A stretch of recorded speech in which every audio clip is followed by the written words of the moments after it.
I'm really excited to be here. 2020 has been just a wild mess when it comes to the world of medical devices and just the world of medical in general. Working at Thermo Fisher, we produce a lot of equipment that's used in the front lines for COVID testing and vaccine development. So it's been very interesting to see these devices being used, and it's very interesting to see how much data is being collected by these devices and what our responsibilities are when it comes to connected medical devices.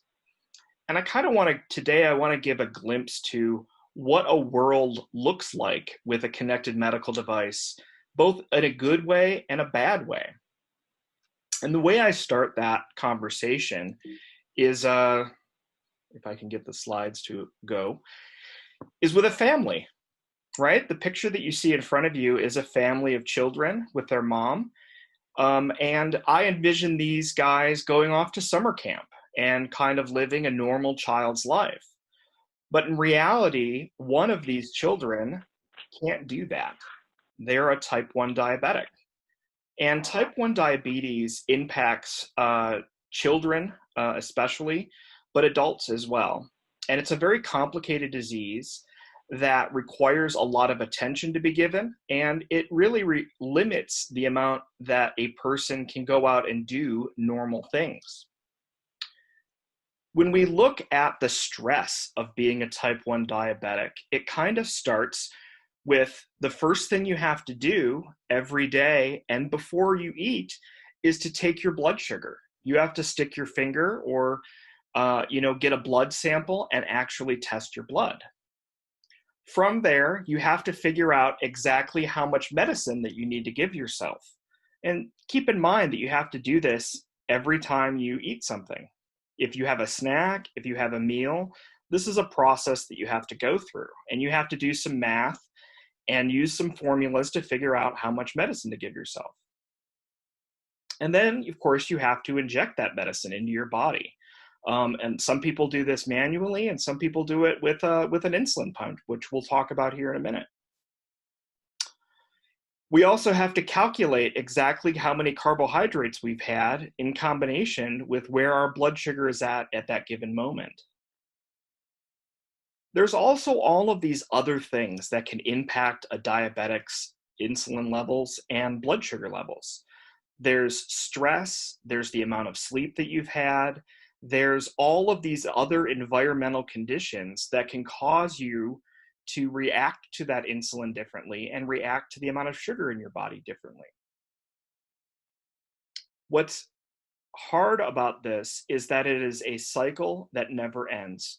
You have to do this for every meal, every day, every week, probably for the rest of your life. And that is a never-ending amount of stress, and it's a never-ending amount of complication. And if you think about that, there are people as young as 2 years old that get this disease, and that's a burden that they're going to have to live for their whole life. But we have wonderful technology, right? You're like, Jay, we have insulin pumps, and the insulin pumps are smart. They're computers, and they can do all of these things for us. And they can calculate these things, and they can keep track of them, and they can make diabetics' life easier. And we've even gotten more advanced. So this is a picture of a diabetic who has an insulin pump, but also has a sensor attached to them. And that sensor takes their blood sugar about every 5 minutes, like the one that I wear, and it transmits it to the insulin pump, and it transmits it to a cell phone. And we can get real-time statistics on where our blood sugar is at. And this allows us to do some really nice creative things. Instead of just poking my finger and taking a blood sugar reading once every couple of hours, I can now do every 5 minutes and see what direction I'm heading. This is really awesome technology. Now, wouldn't it be great if this technology were perfect? We wouldn't have to do anything. I could go out and eat cupcakes and pizza and Chinese food, and the insulin pump would automatically figure out what I ate, and everything would be perfect. Parents with diabetic children they could go off to summer camp, they could go to sleepovers, and they wouldn't have any problems, right? I mean, that's the dream of technology, is to reach this almost perfect state of nirvana. But let's think about this a little bit more in detail. We know that computers and connected computers can be used for crime. There's a lot of malicious websites out there that steal data. There's hackers that can take down websites and can tamper with data. I mean, we have all had an experience with our credit card numbers probably being compromised and illicit charges being made on our accounts. We know that these things happened, and these things are happening more and more in the computer world, in the cyber world. And we've probably heard about that quite a bit this month, it being Cybersecurity Awareness Month.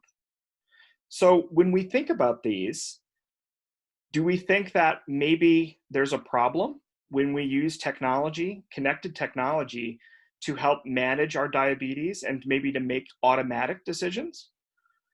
This could be kind of a complicated thing. Let's talk about cell phones. My personal diabetes monitor connects to my cell phone, and a lot of medical devices use cell phones as their connection to the world, as we all do. But I ask all of you, have you ever dropped a call? Has your phone ever just kind of rebooted or act weird, or an application just crash and close? Now let's think about that in relation to somebody's medical device. If somebody is depending upon that cell phone to make decisions for their medical needs, be it a pacemaker, be it an insulin pump, or whatever the medical device may be, do we want to trust a cell phone to be in charge of that, knowing that they have lots of problems, knowing that they have connectivity issues, and that they are somewhat flawed? It's a very interesting question, and it's one we have to kind of think about as we go into this world of connected medical devices. When we talk about hackers and we talk about malicious actors, we think of two different things. I think of the first is being inadvertent damage. Let's say that I have my cell phone connected to my insulin pump, and I am using my cell phone to give myself medicine and to make decisions about my medicine. Well, what if a piece of malware were to get on my phone and its purpose was to steal credit card numbers? We've all had viruses and malware on our computers, and we know what it does to computers. It makes them run slow, it makes them erratic, and it makes them unstable. So we have to think about the inadvertent damage that these pieces of malware can do. And then there are advertent or explicitly targeted pieces of malware that might be looking for a medical device and looking to do damage or harm to people. We see this quite a bit with ransomware, and we're seeing it more and more spring up in hospitals and it impacting patient care. So these are the two ways that maybe hacking and cyber criminals can impact medical devices. I'm going to talk a little bit about connected devices and how crazy this world has gotten. And one of the stories that I tell is about this particular toothbrush. This toothbrush is made by Braun, and it connects to your cell phone. And it does that through Bluetooth. And then it registers to a website out on the internet, and it can tell you, hey, it's been a while since you've brushed your teeth. It reminds you to brush your teeth. It can help you with all sorts of things related to oral hygiene. But one of the things that's interesting is now we have a toothbrush connected to the internet. And some researchers looked into this, and they found that they could figure out who owned this particular brand of toothbrush, because there was a flaw in the system that allowed them to see the username, the name, the mailing address, phone number, and email address for people who were using their connected Bluetooth toothbrushes. So what had happened? Braun put out a patch. So now, in addition to having to worry about patching your work computer, having to patch your cell phone, now you have to worry about patching your toothbrush. This is kind of pervasive. We have this now where uh, everything is connecting to the internet. Recently, my kids, their stepmom bought a new dishwasher for the house, and the dishwasher connects to wireless, and you can download an app to monitor what the status of your dishwasher is. So it seems like everybody is connecting everything to the internet. And we know how important it is to keep these devices up to date. So patching them is kind of going to be something where you're going to have to think about almost everything in your house is now going to have to require some kind of patching and rebooting, which is a really scary idea. Another story that I like to tell is about connected devices and data collection. So this is something that you probably recognize on the screen. It's a Fitbit, and it tracks the amount of steps and the amount of physical activity that people get. And this is a very handy thing. It encourages people to get out and move about, and it collects a lot of data. One of the problems with collecting data is you might discover things that you don't necessarily want to know about. I was involved with a conference and I was talking to some speakers, and one of the speakers was from a facility that does geriatric care. And they gave all of their geriatric patients activity monitors to monitor their heart rate and to monitor how much activity they got throughout the day. When they looked at this data and they started researching this data, they discovered some weird things. The first thing they noticed is that there was this weird spike of data about 30 minutes before their patients went to bed. And they were really confused by this. And being a geriatric facility, they started to interview their patients and talk to their patients about what was going on right before bedtime where all this activity was occurring. What they had inadvertently discovered was the sexual activity of these patients because they were being very active before they were going to bed. So when you collect a lot of data, particularly health data, you can all of a sudden get into privacy concerns, and you really get into people's lives in a way that you didn't intend, right? They intended to just figure out how much walking, how much activity their patients were getting, and what they found was something that they didn't really want to know about, and it was a very invasive thing to those patients. So we have to think about that as we think about the consequences of collecting data with these connected medical devices. One of the other areas is with pacemakers and in-cardio defibrillators, which are devices that shock the heart and get it back into rhythm. There's been a lot of research about connecting these devices and about how they are networked and how they are used. I had a neighbor once that had a heart attack and had one of these pacemakers installed. He was telling me about the time he went to the doctor's office, and they were looking and they connected to his pacemaker, and they were looking at his resting heart rate, and they wanted to change it. So they moved a dial, they moved an adjustment on this programmer, and he could feel and see his heart rate increase. And he said, that was a really scary thing. It was scary to know that somebody could just connect to my pacemaker and change my resting heart rate. And I thought about that and I thought, what if these devices connect to cell phones? And then we go back to that conversation that I was just mentioning about how reliable are cell phones and who are we giving access to those cell phones, and how do these connected devices coexist with all of these other devices in the world? It's a very interesting proposition. And then we get to insulin pumps.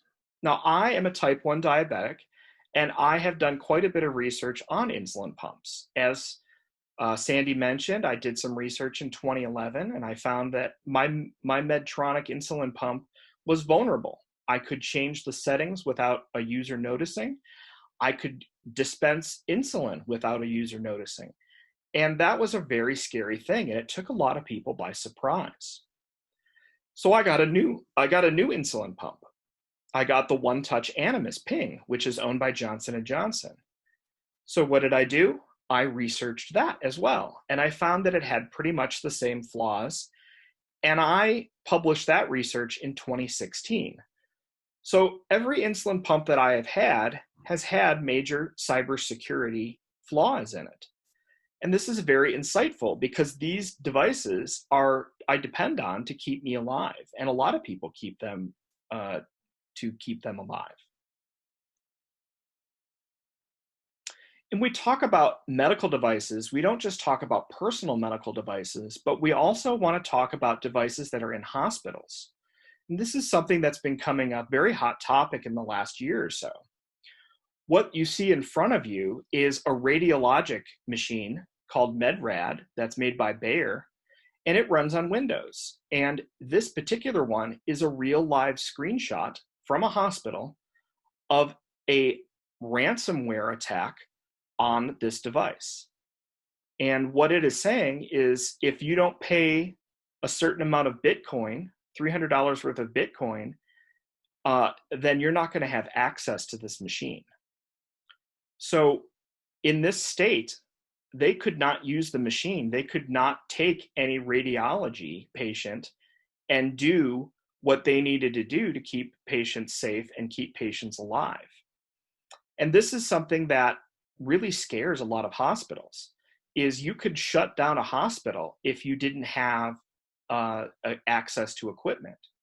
How are doctors going to do their jobs if they can't have access to the tools which they depend on? I was very fortunate to take part in a simulation at Arizona's, the University of Arizona's hospital system. And they addressed this very exact topic.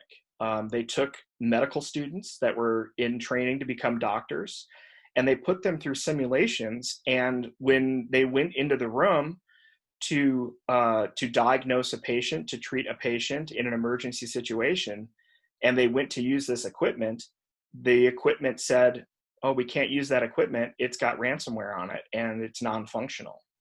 And these doctors had to make life and death choices based on not having the equipment and based upon their other knowledge. And when we interviewed these doctors after the event, they were completely taken by surprise. They had no idea that this could occur, and they were really quite shaken by the fact that they couldn't have access to things like ultrasound equipment, things that are very critical to an emergency room, to put a catheter in a heart, to save people's lives. To say that they had to do that manually without the equipment, they were very nervous about that, and they said it would definitely cause them to see less patients, and it would also increase the risk of mortality to these patients. So this is something that's very important as we connect all these devices in hospitals, and we see the increase in ransomware. Now, all of you have responsibility and power when it comes to this. And I think of, the things that individuals can do to make things better when it comes to medical device security and to just medical security and data. And I want you to be very curious about how these devices connect. One of the things that I end up doing quite a bit is I go to see my doctor every 3 months for my diabetes, and he schedules 2 sessions for me. He schedules a session where he can ask me questions about what things I'm seeing in the medical device world and in the connected device world. And then so he can pick my brain and be very curious. And then he goes into what my diabetes numbers look like and what I can do to make my diabetes better. And this is something that as you get connected devices, you need to ask your doctors, you need to ask your nurses, you need to ask these manufacturers, what are they doing to make these devices safer? How are they securing your medical device and your medical data. I mean, when I look back on banking and the financial industry, 20 years ago, we didn't ask companies how they processed our credit cards, if their websites were secure or not. But now it's an everyday thing. My parents ask about, these things because of the experiences they have. And I think that being curious about that and asking questions is a very important part of that process. What do I see coming in the future when it comes to medical device and medical device security? Well, I see everything connecting, and everything is connecting through the cell phone. And that's a good thing and a bad thing. It allows you good visibility into what your medical treatment is. It allows doctors to do a great many things without patients having to make the trip into the office. Especially now during a pandemic, my doctor can make adjustments to my medical treatment over the internet. I don't have to go into the office and risk exposure to COVID. That's a very powerful thing. Whereas even just a few years ago, that was not possible. You would have to go into the office physically to get treatment and to get treatment changes. But I can't see very far into the future. Just like this winding road, there are roadblocks, and there are things where I just can't see that far. What does it mean when we connect all these devices to cell phones and connect them to the internet? It's a very problematic situation when we go down this path. Every organization has different people, and those people have to do their jobs to make the organization successful. You have doctors that look at patients that have medical knowledge. You have accountants and lawyers that do legal things and balance budgets and make sure that we have the funding necessary. We've got computer experts that build our websites and collect this data and secure it for us. And we've got CEOs that make decisions from the very top and help direct all of these things. Now, each of these people have a responsibility. And everybody in every organization has some responsibility, which is why this month has a lot of meaning to people in cybersecurity, is we want to try and educate people. We want to try and make them more aware and give them the ability to ask better questions to secure things. Whether you work in the medical field or not, these are things that are very important for your own personal benefit, because everybody has a stake when it comes to their health data and their medical data.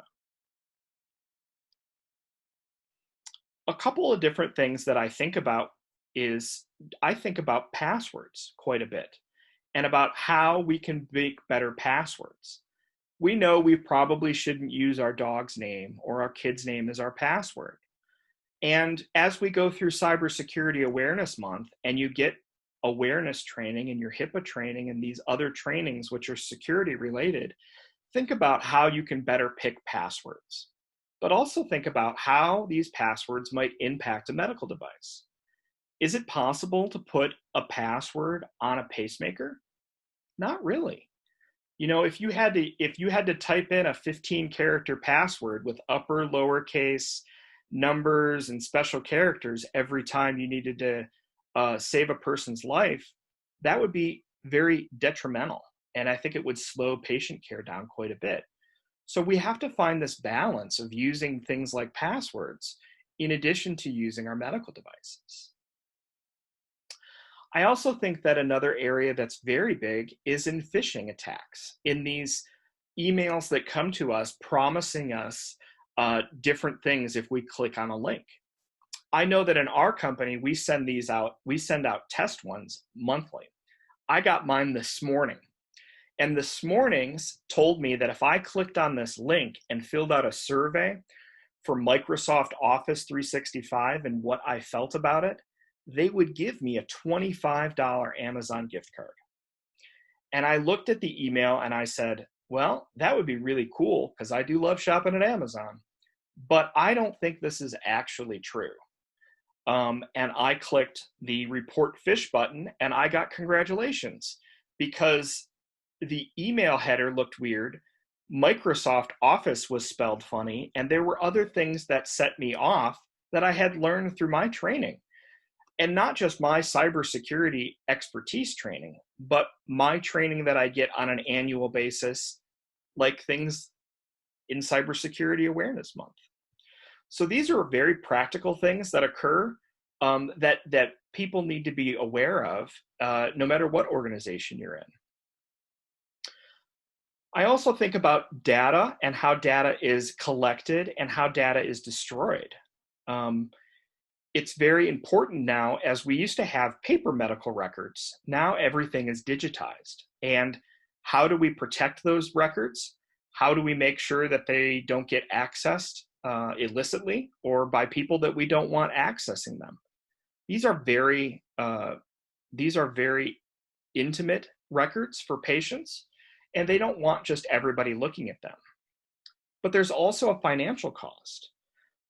There are lots of HIPAA fines that come out every year that really impact organizations and how they protect that privacy and how they protect that data. So it's very important to be aware of that and to look through how you're handling these types of data and these types of forms. I have probably scared you a little bit in the process of talking about these medical devices. And I don't want you to think that medical devices are dangerous or that connected medical devices are dangerous. So I'm going to leave you with some really powerful, really exciting stories. The first one here is about deep brain stimulation.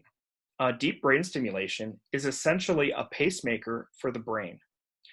And I saw an absolutely moving presentation last year about a doctor that was talking about medical devices and the security of medical devices. And she happened to be a neurosurgeon. And she showed a video of one of her patients. And this patient had very bad Parkinson's and had very bad tremors.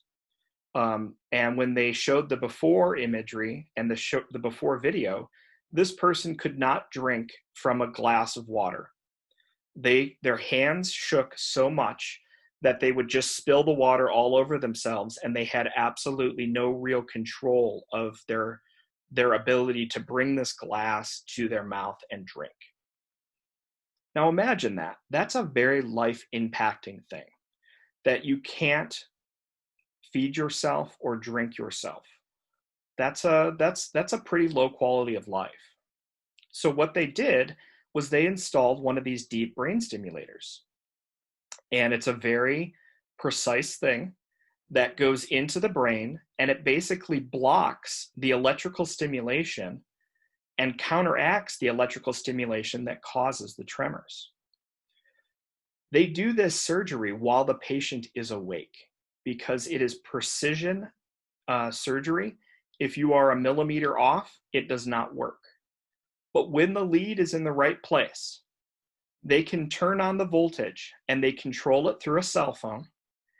And when they put that voltage on and they gave this patient a bottle of water to drink, that patient was easily and very smoothly, just as if anybody were to do this, brought the water bottle to their lips and drank from it.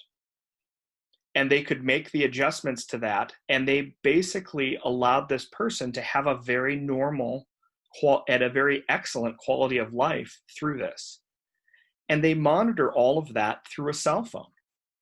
That's just amazing. And they can adjust that on the fly.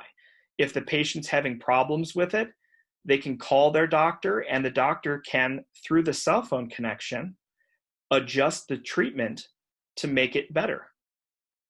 These are miraculous things that change people's lives, that make people's lives better and worth living. And it's because of this technology that we can do these types of things. Another one that I love to talk about is spinal stimulation. You know, pain is a very big problem for a lot of patients. And traditionally, the only thing that you could do with pain is to take opiates and to take painkillers. And as we have heard through the news and we have heard through the media, these are very dangerous and very addictive things.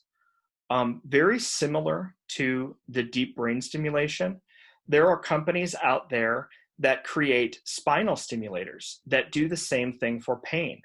They allow a patient to actually control the amount of pain that they feel through spinal stimulation.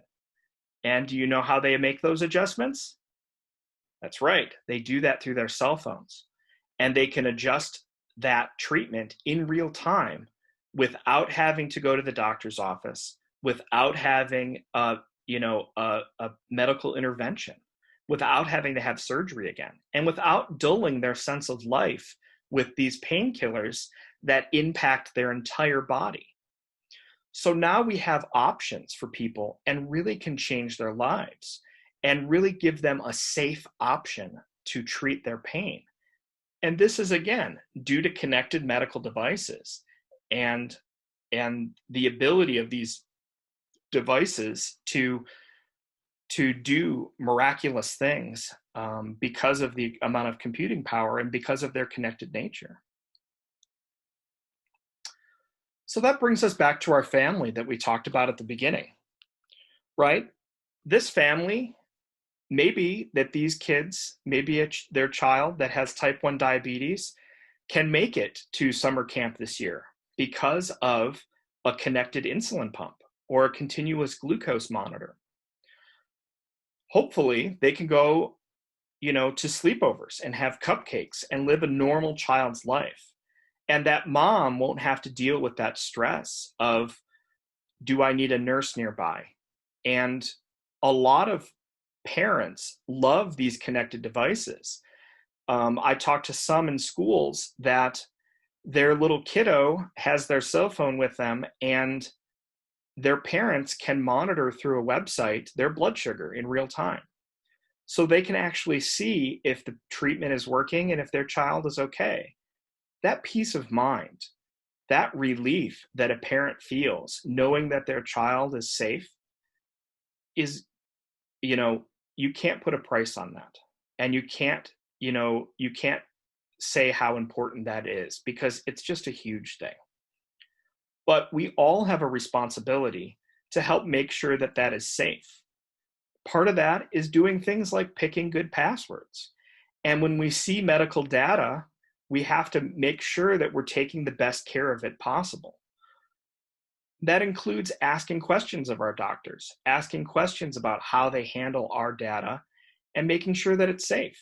But we also have our personal responsibility of making sure that we're doing our part as well. So that kind of concludes my little pitch about connected medical devices and what they mean. Be happy to take any kind of questions that might